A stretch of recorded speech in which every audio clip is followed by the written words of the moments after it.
Hi,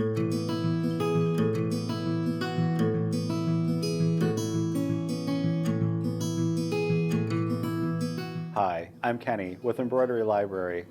I want to show you a creative way to freshen up throw pillows. This cover slips over a pillow and ties at the side. Upholstery fabric is very sturdy and a great choice for making pillow covers.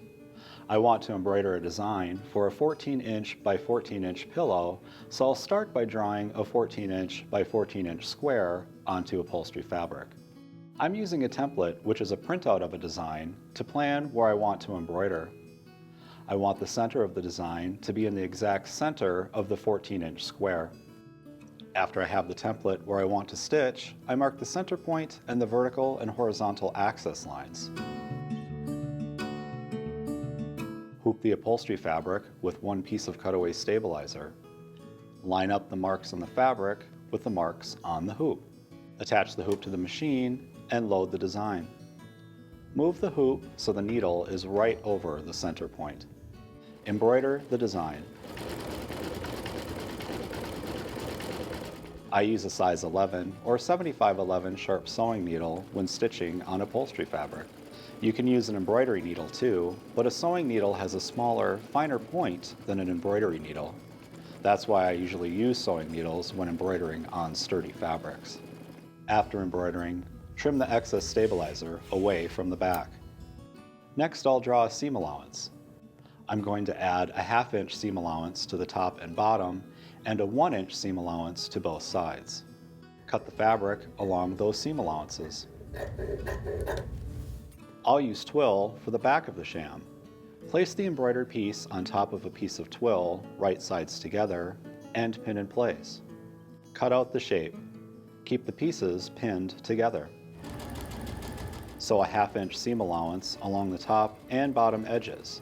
Don't sew along the sides. Turn the fabric of the side openings 1/2 inch to the wrong side and press. Press the seams with an iron. Turn the fabric right side out. Next, I'll make a lining.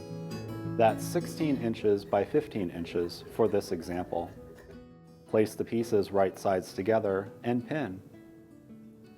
Sew a 1/2 inch seam along the top and bottom edges. Turn the fabric of the sides out 1/2 inch, the wrong side is on the outside here, and press. Leave the fabric wrong side out. Insert the lining inside the embroidered piece, wrong sides together. Align the seams and the folded edges. I'll set that aside for a moment and work on the ties. The ties are strips of quilter's cotton. Cut 12 strips of quilter's cotton to 1 1/4 inches wide and 12 1/2 inches tall. You can use the same quilter's cotton for all the ties, or you can mix and match. Fold the short ends of the strips in 1/2 inch to the wrong side and press. Fold the long side edges in 1/4 inch and press. Fold the long edges together and press. Sew a seam down the center of each strip. I'm placing the ties in between the lining and the cover, spacing them evenly from end to end. Pin the ties in place. Sew a 1/4 inch seam along the sides. Insert the pillow form and tie bows.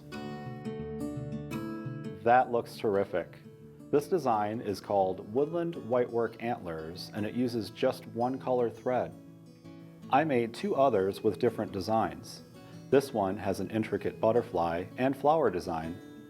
I used quilter's cotton in pink and shades of blue to match the embroidery design. This is a simpler design, a trio of birds on branches. You can change the colors used in the birds to match your own home decor. Thanks for watching today. Browse through the designs at our website and choose your favorites for this project. Visit us at www.emblibrary.com.